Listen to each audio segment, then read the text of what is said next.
সকল সময় সবচেয়ে ভালো রান্নার আবদার থাকে মায়ের কাছে। মায়ের রান্নাটা প্রতিটা সন্তানের কাছে শ্রেষ্ঠ রান্না। কেননা জন্মের পর থেকে মায়ের হাতের রান্না খেয়ে আসছে, তাই বুঝি মাকে এত ভালোবাসি। আসসালামু আলাইকুম ভিউয়ার্স, সবাই কেমন আছেন? আরও একটি সুন্দর রেসিপি নিয়ে এলাম। মিষ্টি কুমড়া দিয়ে ইলিশ মাছ, জাতীয় মাছ রান্না। তো যে কথা সেই কাজ, রান্নার জন্য আমি মিষ্টি কুমড়াটা এরকম স্লাইস করে কেটে নিলাম। তারপর হলুদ লবণ মেখে তেলের উপর একটু জলসে নিচ্ছি। সাথে কিন্তু ইলিশ মাছটাও একইভাবে হলুদ লবণ মাখিয়ে একটু ভেজে নিচ্ছি। ভেজে এটা উঠিয়ে রাখলাম। সেই ফ্রাই প্যানে তেলের মধ্যে দিয়ে দিলাম পেঁয়াজ, রসুন, হলুদের গুঁড়া, মরিচের গুঁড়া, ধনে গুঁড়া, লবণ আর জিরা গুঁড়া।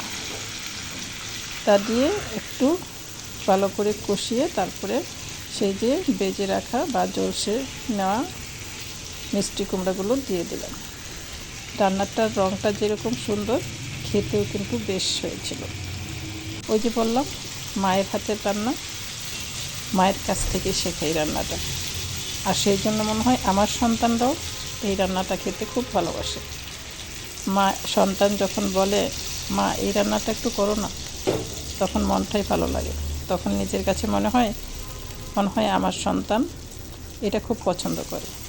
আর সেই কথা থেকেই মা কিন্তু সেই রান্নাটা সন্তানকে আরও ভালো করে খাওয়াতে চেষ্টা করে। আমার মনে হয় আমার মতো সব মায়েরাই আমার সাথে একমত হবেন। এখন দেখুন, সেই মিষ্টি কুমড়ার তরকারিটাতে আমি একটু কষিয়ে জল দিয়ে দিয়েছিলাম, আর তার মধ্যে দিয়ে দিলাম ভেজে রাখা মাছগুলো। বাস এইটুকুই, খুব বেশি কষ্ট হয়নি, কিন্তু খুব সহজেই রান্নাটা করে ফেলা যায়। কিন্তু পরিবারের সদস্যরা কিন্তু মহা খুশি, কারণ যখন দেখি তাদের মুখে হাসি নিয়ে সুন্দর করে পেট পুরে ভাত খাচ্ছে, খেয়ে নিচ্ছে সন্তানরা, এর চেয়ে সুন্দর দৃশ্য মায়েদের কাছে আর কিছু হতে পারে না।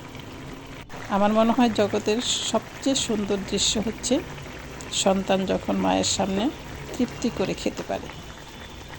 সেই জন্যই সকল মায়েরাই যত্ন করে সন্তানদের জন্য রান্না করে। এই তো হয়ে গেল আমার এই রান্না। সেদিনের রান্নায় ছিল মিষ্টি কুমড়া দিয়ে ইলিশ মাছ, সাদা ভাত, সাথে শীতের সবজি বাঁধাকপি ভাজি। বন্ধুরা, সকলের কাছে অনুরোধ রইল, ভিডিওতে লাইক, কমেন্ট এবং শেয়ার করে দিবেন। ধন্যবাদ।